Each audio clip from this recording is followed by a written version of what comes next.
కిరణ్ గారు, I think దీనికి సంబంధించి మీరు పోరాటాలు కూడా చేసినట్టున్నారు, చాలాసార్లు రిప్రజెంటేషన్ ఇచ్చినట్టున్నారు కదా. ఆర్ యూ కన్విన్స్డ్ నిన్న ముఖ్యమంత్రి గారు చేసిన ప్రకటనతోటి?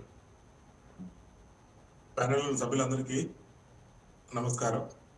చాలా ఆనందం అండి. నిన్న వచ్చినటువంటి స్టేట్మెంట్ ఏదైతే ఉందో మాకు నిజంగానే ఒక విధంగా భయంగానే ఉన్నది. ఎందుకంటే ఓబరాయ్ అనేది చిన్న సంస్థ ఏం కాదు, అందులో అనుమతులు తీసేసుకున్నటువంటి సంస్థ. దాన్ని ఏ విధంగా మేము క్యాన్సిల్ చేయాలి అని ఆ ఎప్పుడైతే గవర్నమెంట్ కూటమి ప్రభుత్వం వచ్చిన తర్వాత ఈ జియో బయట వచ్చింది. అంతవరకు ఈ జియో మాకు తెలియదు.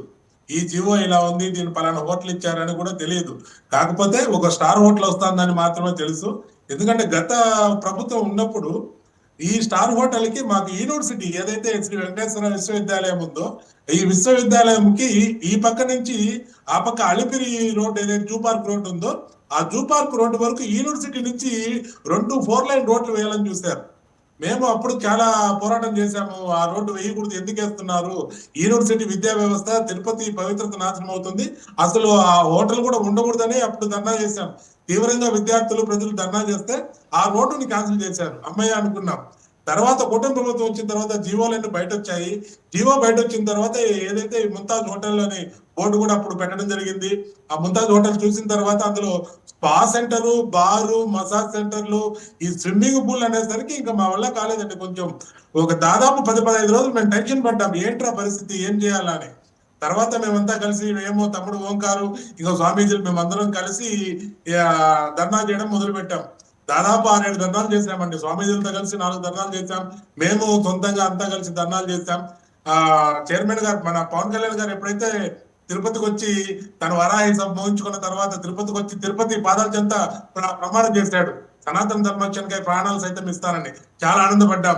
తర్వాత బిఆర్ నాయుడు గారు వచ్చారు. తను వచ్చిన వెంటనే మొదటి రోజునే తీసుకున్న డెసిషన్ ఈ ముంతాజ్ హోటల్ యొక్క అనుమతులు రద్దు చేస్తాము అని. మాకు చాలా ఆనందం వేసింది. ఆ రోజు కూడా సెలబ్రేషన్ చేశాము. దాని తర్వాత రాను రాను పరిణామాలు ఘోరంగా మారాయి. మళ్ళీ ఈ కట్టడాలు ఎప్పుడైతే బిఆర్ నాయుడు గారు స్టేట్మెంట్ ఇచ్చారో దాని తర్వాత వాళ్ళు కట్టడాలు వేగం పెంచారు. వేగం పెంచిన తర్వాత మేము ప్రతి సన్నివేశాన్ని మేము ప్రజల ముందుకు తీసుకొస్తున్నాము, ఇట్లా జరుగుతుందని. మళ్ళీ మన తుడా అనుమతులు ఏమైనా ఇచ్చిందని ఎక్కడిపోతే తుడా అనుమతులు ఇవ్వలేదు. మళ్ళీ తుడా వాళ్ళు పేరూరు పంచాయతీ, ఈ కట్టడం వచ్చి పేరూరు పంచాయతీ కిందకు వస్తుంది, వాళ్ళకు నోటీసులు ఇచ్చారు. పేరూరు పంచాయతీ వాళ్ళు కూడా నోటీస్ ఇచ్చారు, అక్రమ కట్టడం ఆపేయండి, 1 వీక్ లో మాకు సమాధానం చెప్పండి అంటే సమాధానం లేదు. పనులు వేగం పెరుగుతానే ఉంది. 3 నోటీసులు ఇచ్చారండి పంచాయతీ వాళ్ళు, అయినా కూడా పట్టించుకోవాలా. మళ్ళీ బాధాకరమైన విషయం ఏమంటే డిసెంబరు 30వ తేదీన తుడా వాళ్ళు అనుమతులు ఇచ్చేశారు. బాధ వేసింది, ఏం చేయాలో తెలియలా. మళ్ళీ స్వామీజీలు పిలిచాం, ఆమర నిరాహార దీక్ష కూర్చున్నాం.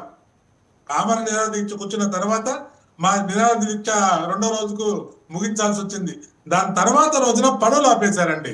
అప్పుడు ధైర్యం కలిగింది మాకు.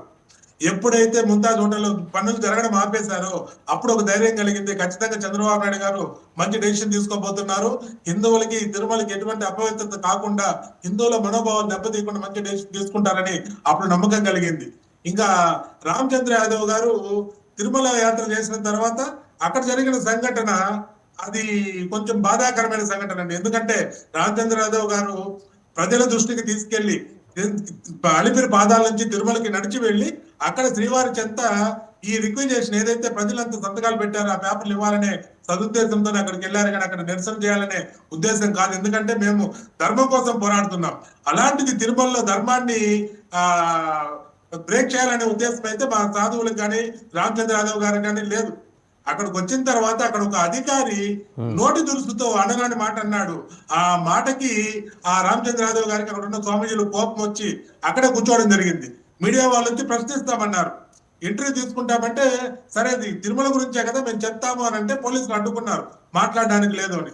అందులో ఒక అధికారి వచ్చి కొంచెం నోరు జాడడంతో కోపం వచ్చి అక్కడే కూర్చున్నారు.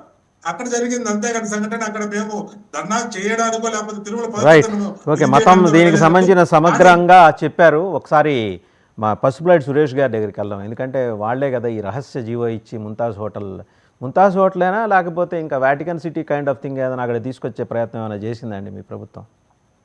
క్రిస్టియనైజేషన్ ఆఫ్ 7 హిల్స్, క్రైస్తవీకరణ జరిపే ప్రయత్నం కూడా చేశారని మీ మీద అభియోగాలు. వైఎస్ జగన్మోహన్ రెడ్డి గారి హయాంలో తిరుమల తిరుపతి దేవస్థానంలో ఎటువంటి యజ్ఞ యాగాదులు జరిగాయో శ్రీవాణి ట్రస్ట్ ద్వారా ఈరోజు దేశంలో